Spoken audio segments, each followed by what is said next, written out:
All right, welcome back to the Start the Rebuild podcast.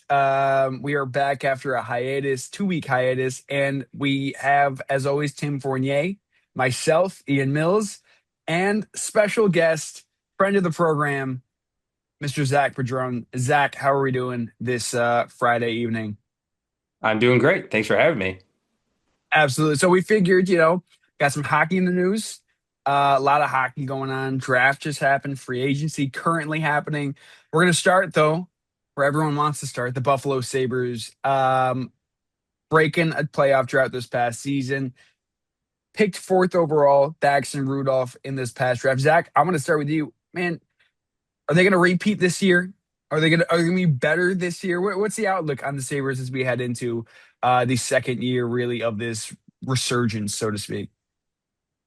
Yeah, honestly, it's hard to say. Obviously, if we have a lot of Sabres fans watching, I don't want to let you down too much, because they Awesome. haven't made a lot of moves, to be completely honest. Like, they really haven't made any. Obviously, they lost a couple players. Obviously, Alex Tuck, which was a big piece of last year's run.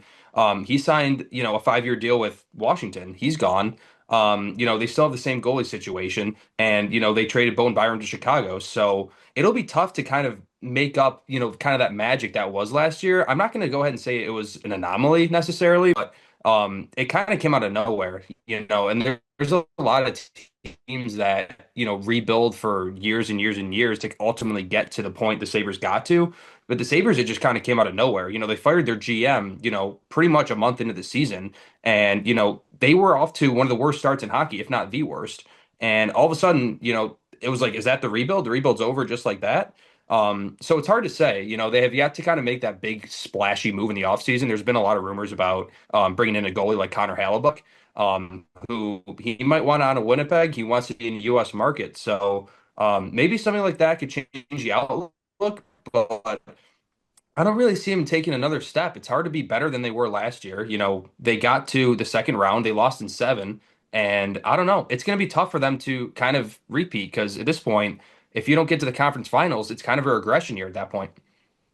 That's a very good point. It is hard to be better than they were, and they really kind of they didn't just like look bad against Montreal, but it was the fact that they looked bad against Montreal, went to 7 games, had a chance to win, and then Montreal just got boat raced by Carolina. It's like there's clearly a difference between the upper echelon in the National Hockey League. I will agree with you at the goalie position. Like they haven't made many moves outside of trading Devin Levi, which he didn't play a single game for the Buffalo Sabres last year, and I he wasn't going to play a game for the Buffalo Sabres this year either. So it makes sense that Yeah. they moved him. But yeah, I mean, you look at the playoffs.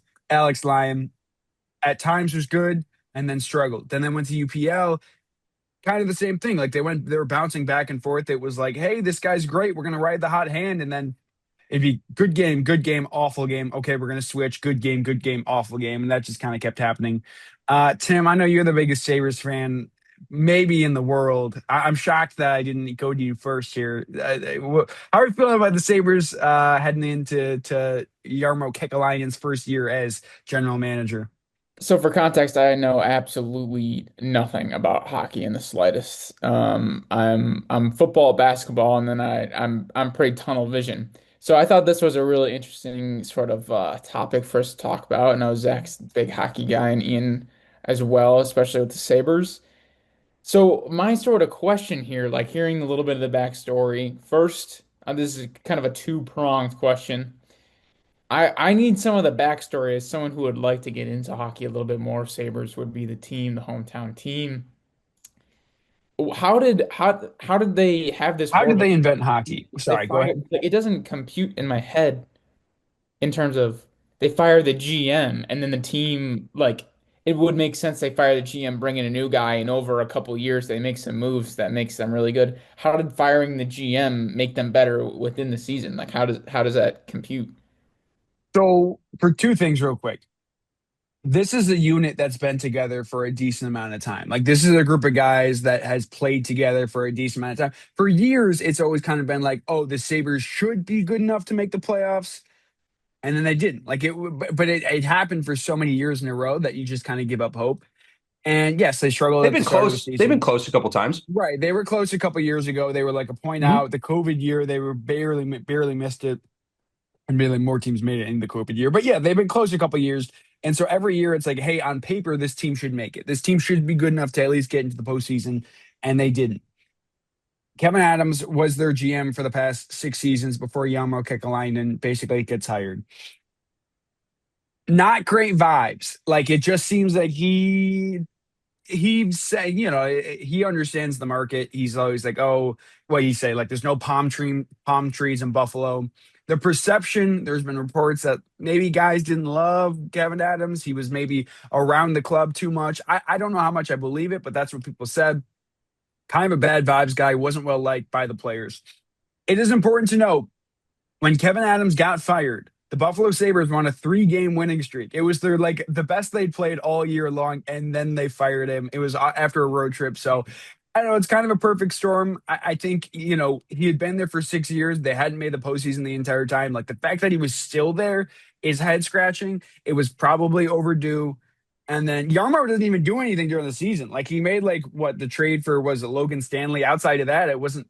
They didn't do much at the deadline. So outside of trading, yeah, Isak Rosén, the Rochester Amerks leading scorer, they traded him for some reason. Legend, legend. Yeah. So I don't know, Zach, you may have better insight than me, but I don't know. I think it was more about like, hey, maybe the vibes were off, and then hey, they were actually not bad. Like it wasn't like they were a bad team before he got fired.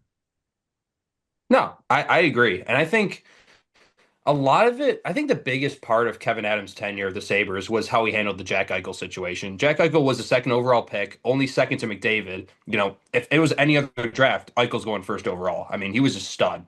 And pretty much Jack Eichel had a back injury, and Kevin Adams, there was a way to do the surgery. I don't know if it was like a fusion type thing, but Kevin Adams wouldn't let him have the surgery. And so pretty much Jack Eichel's like, well, this is kind of my well-being, and that's his history. He wins a cup and all that. And it just kind of tainted the franchise, I think. They weren't able to really get talent because they saw the way Kevin Adams handled the situation. And I don't think he was a great fit. He didn't make many great moves. He gave Jeff Skinner a terrible contract. And, the Sabres had to buy him out in 2024. They gave him like an $8 million contract that goes, he retired, by the way. They had to buy him out. He retired, with 5 years left on his contract, pretty much. So they give him an awful deal. They didn't have much cap space, and they lost their franchise player, Jack Eichel. And they got pieces back. They got Alex Tuck back. Obviously, they just lost him. Peyton Krebs, they got him back in the trade. He's a third liner. He's a good player. But it was just kind of the aura that the Sabres kind of started to emit with the Kevin Adams after the Jack Eichel situation. And it was kind of a bummer because Jack Eichel was a stud for them. He was a great young talent, and they were never able to build a team around him. Kevin Adams never built a team around him. It was kind of him, Jeff Skinner, Dahlin, obviously first overall pick. He was still kind of developing. But I feel like once they fired Kevin Adams, it almost freed up the franchise in a sense. It's hard to explain, but you made a good point. Like they didn't make any deadline moves this year. They traded for Logan Stanley and they traded for Luke Shen, and neither of them really played. Yeah. And Alex Lyon, he was really nothing. I mean, I think he was drafted. He played on the Flyers when he was really young. I remember him, and he was nothing. And they brought him in for a cheap deal. And like you said, he had some great games, but he also had some poor games. But they had a good tandem. Ukko-Pekka Luukkonen is a solid goalie. But none of these guys had breakout years this year. I think that they were always a high-powered offensive team to begin with. Tage Thompson is a consistent 30-goal scorer. Alex Tuck, 30-goal scorer. But they still move out a lot of people. Zach. Well, but while we have a second, I should have said this. I should have started this way. It is episode 44, which Yeah, I was gonna is say I didn't want to interrupt you. no. I'm sorry. I should have started with that. It's okay. To will the thrill. I want to my deepest apologies. 44. I got a couple, but I'll let you go first. I You got got any? off the dome. I got Marlon Humphrey and Ahmad Bradshaw. Oh, my Bradshaw is good. I Didn't said change last that, though. time Ernie Davis. I said last time, and I stick by him. What did Hank I miss? Aaron Hank Aaron. Zach got Zach's so going into this. So Zach. Are we naming best 44s ever? Keep yes, us Yes, naming well, yes, just whatever yes, comes to yes. mind. Hank it. Nick Aaron, Delorier. Perfect. sure. And then another one, I'm reading a book about his team right now. John Riggins. Redskin. John Riggins. Yes. What about James Uh, Starks? Was he 44? Yes, he yes, I might have think he been, was. yeah. Correct. That's a Maybe. good one. I think. I think. Let's check it real quick. Yeah. I think James he was. Starks. Yes, he was. I James was gonna Starks say, went. James Starks is from Buffalo, I really? believe. I believe he's from Buffalo. Really? I didn't know that. Yeah. I just looked it up. NFL. John Riggins. Yeah. Dick LeBeau. Who can forget? Did you say Gotta Marlon He's be Humphrey? there's got to be an NBA player that was 44. Dallas Clark, Mm. Landry Shamet? Was he, Miles Jack, John I'm not Goon, good with NBA numbers. Kyle Juszczyk at one yes, point. he's a 44. Yep. I'll look up NBA 44s. But yeah, Zach, we lost you there at the end, but Kelly Olynyk? Yes. we Believe missed a big one. it. We missed a big one. We missed a really big one. Jerry Stackhouse. Jerry West, Oh yeah, he's like lethal. Mm, the logo. well done. Yeah. Yeah, I should have known that. I read a book about actually I'm reading his book right Stackhouse now. was 42. I messed that up.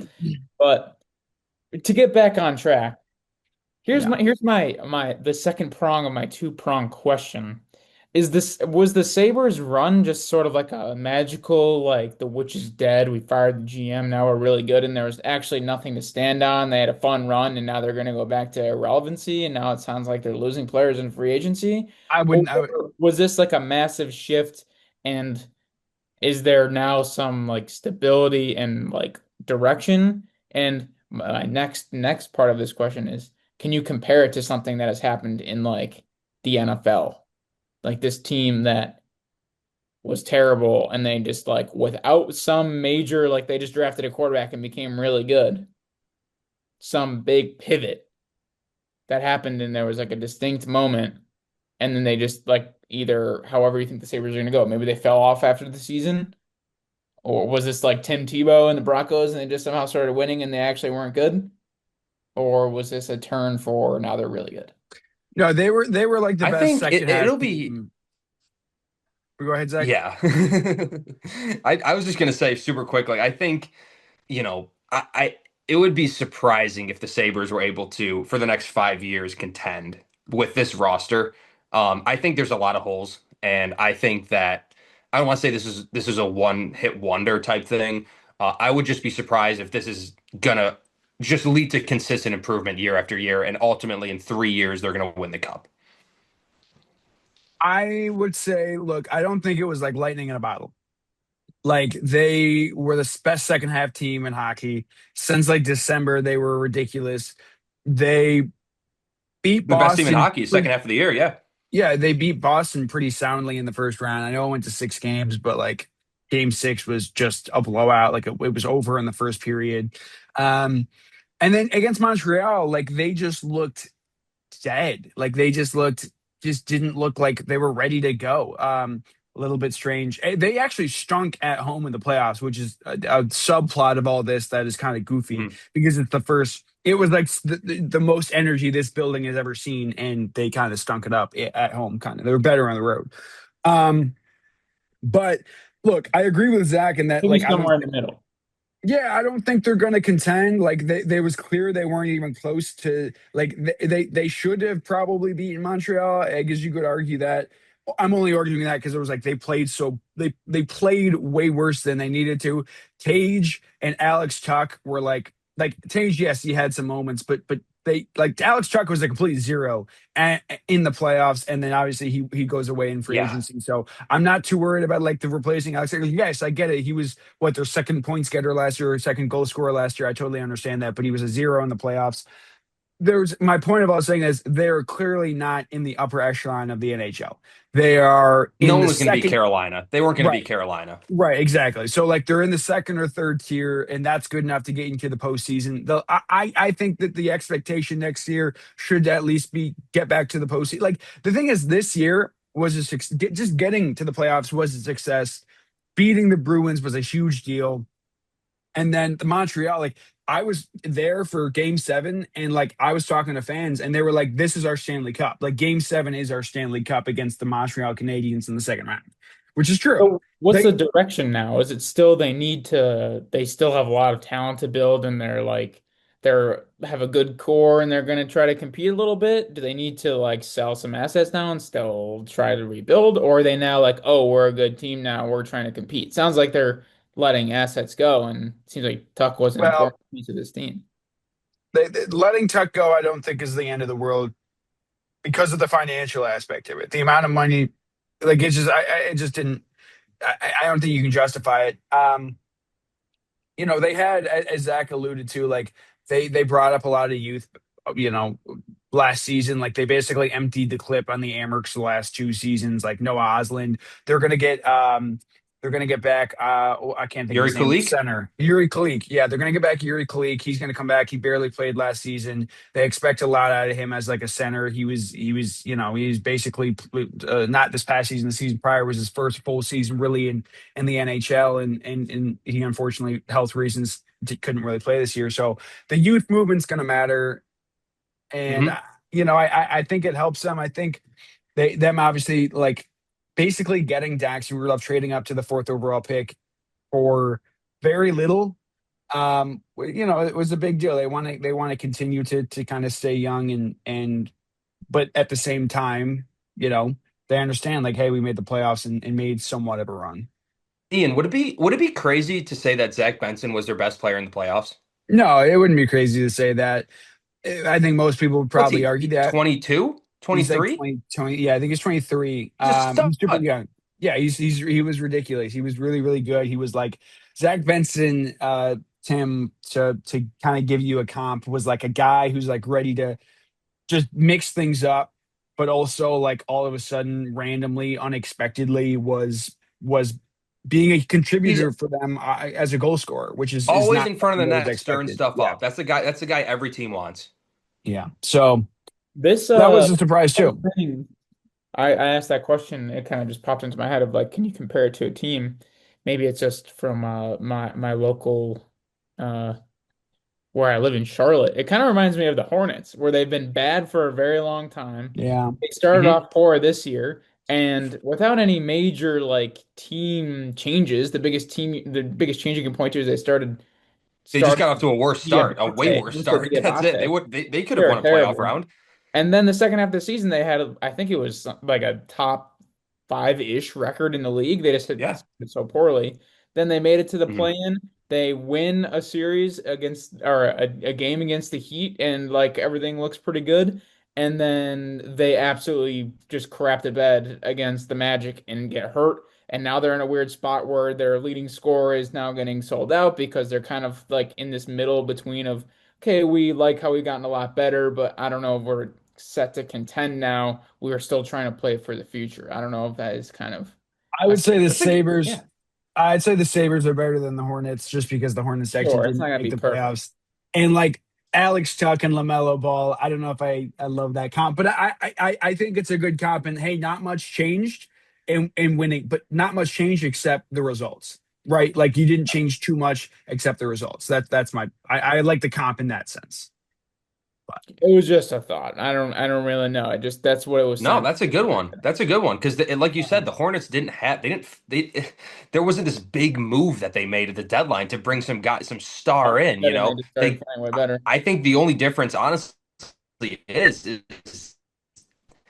believe it or not, they got off to a worse start than the Sabres did. But like you said, they were a top, maybe even top five, top three team in the league the second half of the year. I think if the Hornets had some more leeway in the beginning of the year, they could have won a playoff series. I mean, we saw Detroit get pushed to the brinks by Orlando in the first round. You know? Yep. Yeah, I was gonna say like the Trailblazers kind of make sense, but then I realized like they literally changed coaches. Um, Unexpectedly, they didn't want to change coaches, but they did. But like the Trailblazers getting good this year, I don't know. But Well, I mean, nevertheless, Trailblazers weren't really any better than the Hornets this year, like by they the were end. the seventh seed in the West is way better than the 10 seed in the East, I would Well, argue. I mean, they won the play-in game. That's a good take. Like, if the Hornets played the Trailblazers Embraced of it. in Game 79, that the Rather, Hornets would have been favored. if the Hornets and Blazers played, the Hornets would be favored. Yeah, the Hornets were like No, the I Hornets agree. were I like no, agree, a Tim. top I agree, five Tim. like offensive the and Hornets defensive were not rating that the good. whole second half of the season. Dude, The they were Hornets were good. very No, good no, They for no, were no, no, no, good. no. Guys. I understand the Hornets were good in the second half of the season. They were playing the yeah. second. Every single team in the NBA, if they try, is good in the second half of the season because half the league is tanking. The Hornets, understandably, wanted to make the playoffs, and they get a 10 seed. And How I good do you understand think the Trailblazers are? the Trailblazers got the 7 seed in the West. Yeah, That's way better than missing the playoffs in the East. Well, that should end the conversation. that's not way better. Winning one playoff game versus like Technically, they won two, or they won a play-in game because they beat the Warriors, right? And then they Yeah. beat the yeah. Spurs once. I That's when mean, we got hurt. The sure, you can Hornets are on say fire, you man. can argue That's Whatever, what I whatever, just whatever. think about. The Sabers are better than either of these teams. I Portland get was it. the 8 seed and the Hornets were the 9 seed. For sure. And the And Hornets had a better record. who made the playoffs? Who made the playoffs? Tim? No, whatever. It's not important. It's unimportant. It's unimportant. It's unimportant. It's unimportant. But Um, I get a so little worked up. But yeah, um before we run out of time too, I feel like we should give Zach like a stage for what you wanted to talk about in terms of bringing it back to hockey, the Olympics, and how that's sort of affecting the NHL. This is like that correlation is very new to me. So I'd love for you to it's take your the stage, platform. monologue it. Yeah, so I won't go too long, but pretty much obviously we all know that the US won gold at in Milan. They won the gold medal, the US hockey team.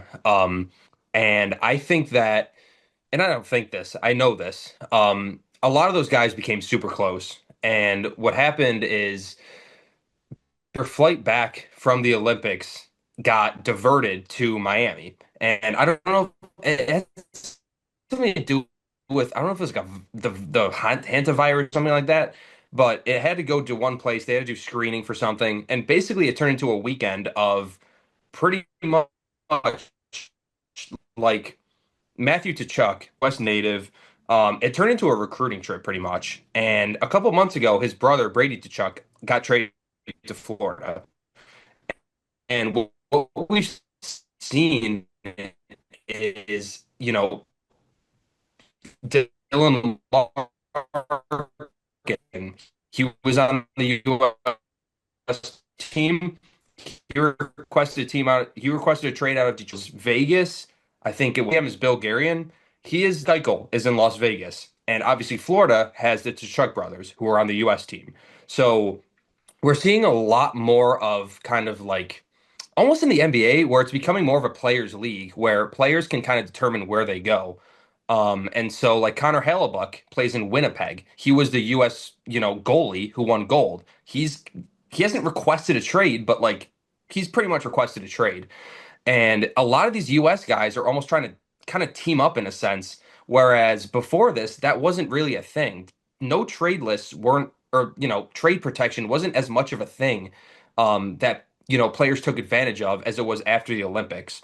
And I think that the direction we're heading, it's really, not in a necessarily a bad way, but it's kind of turning into the NBA where players can kind of just determine, where they want to go.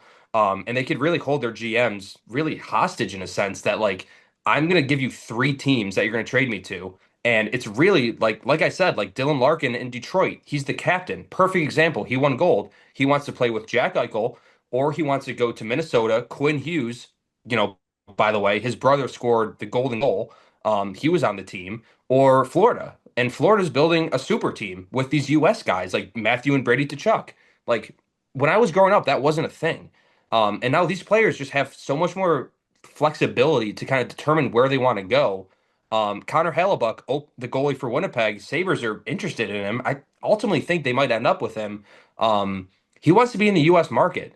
And I think winning gold in Milan for the U.S. team really opened these players' eyes to like, I want to be in the US. I want to be with these guys.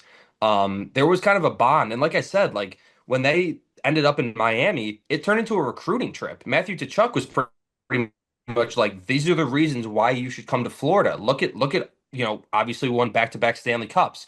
Look at the success we've had. Like it's honestly turned into a players league. They're just kind of determining where they want to go. And it's really making the GM's job a lot harder because these players are really picky with where they want to go. And I just find it interesting that, Matt or Brady Tkachuk, and he was in Ottawa, he goes to Florida to play with his brother who was on the US team.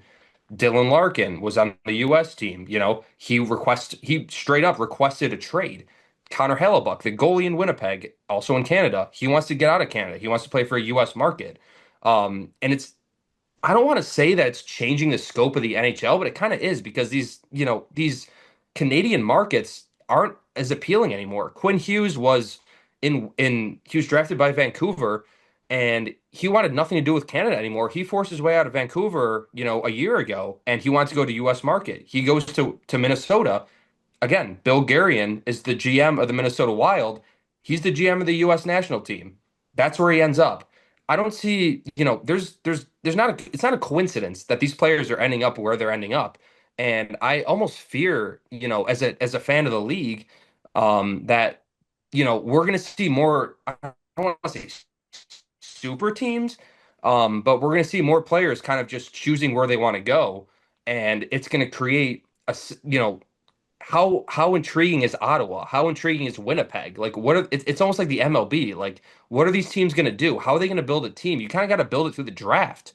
Mhm. And obviously there's a lot of Canadian players, but like, I kind of worry that these U.S. players are just going to force their will and end up in teams like Florida, obviously tax-free state, really appealing.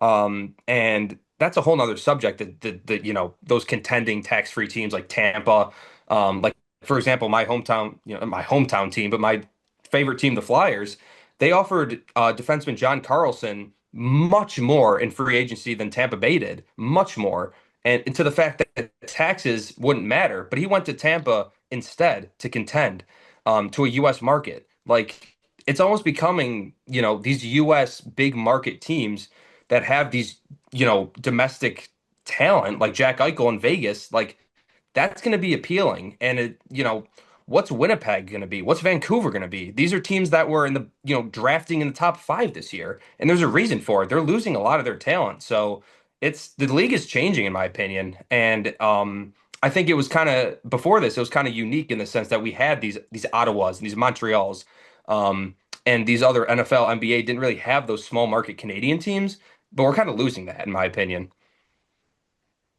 So if I'm following, you're saying the gold medal for the United States created more of an allure of hockey within the United States in comparison to Canada, and now these Canadian stars are trying to get more into American markets because they see the glamour of that, and that's just creating a more player-driven optionality, player first, I want to be in this market kind of overall sense. Is that what I'm picking up? So yeah, I should have specified that pretty much every name I named were Americans who played in Canadian markets. And they're like, Quinn I don't want to Hughes, be here Brady anymore. Tkachuk, Matthew Tkachuk was in Calgary. Yeah, so a lot of Connor Hellebuck is in Winnipeg. These are American guys who play for Canadian teams, not necessarily big markets. Like Winnipeg doesn't have an NBA team; they don't have an NFL team. Like these Right. are obviously they're bigger Canadian markets, but the league is growing in the US. And Mhm. not only do they Yeah. want to team up with their colleagues who won gold with them in Milan for US, but they also just want to be in America. They want to play with their friends. They want to be in America. And I think that, like I said, like we might lose the kind of the special touch we have. The NHL, what makes it unique is we have Ottawa, we have Winnipeg, we have Vancouver, Yeah. we have Calgary. We might lose that because let's say I'm not, Matthew Tkachuk, for example, like I'm not sure where he was drafted, but he was drafted to Calgary. There's not, if he was drafted by a U.S. team, I don't think he would have requested a trade. Same with Brady Tkachuk in Ottawa, his brother. Like if he was in the U.S., I don't know if he would have requested a trade. Um, you know, it just makes it unique that these Canadian teams that don't have, this crazy, their owners aren't multi-billionaires like a lot of the US markets are, so Yeah. they can't really afford to do this kind of stuff. They might lose a lot of these US players. And especially like you said, that we won gold, that just makes it more appealing. They made a lot of friendships, they want to play with their friends, and they want to be in the US. So we just might lose that special touch we have and what makes us unique of those Canadian teams. We might lose that. And those teams, you know, obviously Toronto's Toronto, but like those other teams, we just might not have that as much going forward. Yeah, just to add off of what Zach's saying, like you mentioned the tax exemptions, and I would agree. Like that's been something that's been brought up plenty time and time again. Like, hey, look, you make the same amount of money, and especially in the NHL when you're making less money than you are in the NBA. Because if you're signing a $250 million deal in the NBA, doesn't matter if you're in California or Texas, you're making a lot of money. Yes, you're making more if you're in Texas than in California to an extent, but if you're signing NHL, contracts are a lot less than that. So if you're signing for $4 million, $4 million in Texas or in Florida goes a lot further than it does in Toronto. And secondly, something that may be overblown, but there is this sentiment that hockey culture in Canada can be a little bit overwhelming for some Americans, like in terms of the questions Austin Matthews gets in Toronto. Toronto, yeah. Yeah, Toronto specifically is really the one. Like Mitch Marner leaving Toronto, partially because they didn't necessarily want him back, but leaving because he seemed almost overwhelmed. And I don't want to put words in Mitch Marner's mouth, but like that Yeah, has no, an it's a impact perfect on it example. He's a too. hometown guy. He's from Toronto. Yeah, and He it's wanted like it's like out. it's almost like the equivalent would be like what people perceive the New York media as. I don't think the New York media is actually any tougher than any other market, but like the idea that hey, I'm just trying to play hockey and I got a guy, I'm getting the dumbest question, not the dumbest questions, but like if you don't win, it's the end of the world for these places. Mhm. And so, Mitch Marner Yeah, got a lot of criticism clearly for the Leafs run, not this past, not his final season, so not this past season, but the year before in Toronto. yeah. But yeah, it is interesting, Zach, that you brought it up. I didn't know all of that, but it is a little bit of player empowerment, and I agree. Like American dollars in terms of the broadcast rights and in terms of expansion, the league again, the league's going to want to move down, and when they expand, it's going to be American teams, or if they move, it's going to be to American teams, just because of the economics of it all, Yeah. and that's scary. That's the thing too. I They're agree. not It's going like back to Quebec. I wish they would go back to no, Quebec, but they're not gonna. and so that's the thing too. I look at the NBA. The NBA, there's this idea like, hey, we're going to expand. We're going to expand. Oh, where we're going to expand? Las Vegas. Why? Like, why does Las Vegas need a team? Like, who cares? Like Las Vegas has no culture, but yes, it has a fan culture, I should say. Not that it has no culture, but like, yeah, it's money. It's money at the end of the day, and it's been that way for a long time. It's I think the fans lose out on it to a certain extent. But if you're a player, can you blame a guy? Hey, man, I have 10 years of earning potential in my life. I'm going to maximize it by going to a Florida team or to a or a Texas team as opposed to Quebec. So, Hmm. yeah. Yeah. Yeah, Tim, cool. favorite. Before we, because I know we're going to wrap. Well, I think we should just have another Zoom after this and do what we were going to do. Yeah, Okay. behind drifting. But what I was going to say, Sabres comps. I had a couple that came to mind while we were doing this. Milwaukee Brewers this past season. It's not perfect because the Brewers have been decent in years, but like it almost felt like this year was sort of like this magical run. But they're still, or rather, I'm talking about last season where they were the number one seed in the National League, and then they clearly weren't as good as the Dodgers, and kind of came up. And then the second one I had, which Boys. isn't perfect. What's that? I said who is. Yeah, Jays were close, but whatever. Close. Real close. Close, real close. Very as close as you possibly could have been. Um, but secondly, I did, and I don't love the comp, but I did think Denver Broncos this year, but I don't really love it because it's Bo Nix's second year, and they made the playoffs last year, so it's not like they were like bad last year, but clearly like a major step up. I just didn't think the organization was that different from last year. But obviously, Bo Nix going from year one to year two helps that certainly. Yeah, But that's a it's hard tough one. because Obviously, I uh, was the I Sabres was like had a very good record. well. That's the thing is that it's Start basically the comp is like the comp, which doesn't really exist in the NFL. Because I was trying to think about it. It's like think of a team that was kept a coach for 3 years, but were like really bad the first 2 years, and then in year three was amazing. And there's not that many examples of it because usually it's your good 1 year, bad year two, or good year three. And if you're bad for the first 2 years, odds are you're not going to be great third year. And like like I like you could argue like just Josh Allen's career is similar to what has happened with the Sabres. Bad, bad, all of a sudden really good for no reason, but it doesn't really make sense because it's a player to a uh, to a team. But all right, well, hey, thank you for another great episode of Start the Rebuild for episode 44. Who'd we end up with? Ernie Davis, Marlon Humphrey, my Marlon Bradshaw, Humphrey. Starks. Zach, you had one. Hey, don't sleep on Nick Delorier. Exactly. So one episode it was here on Start the Rebuild.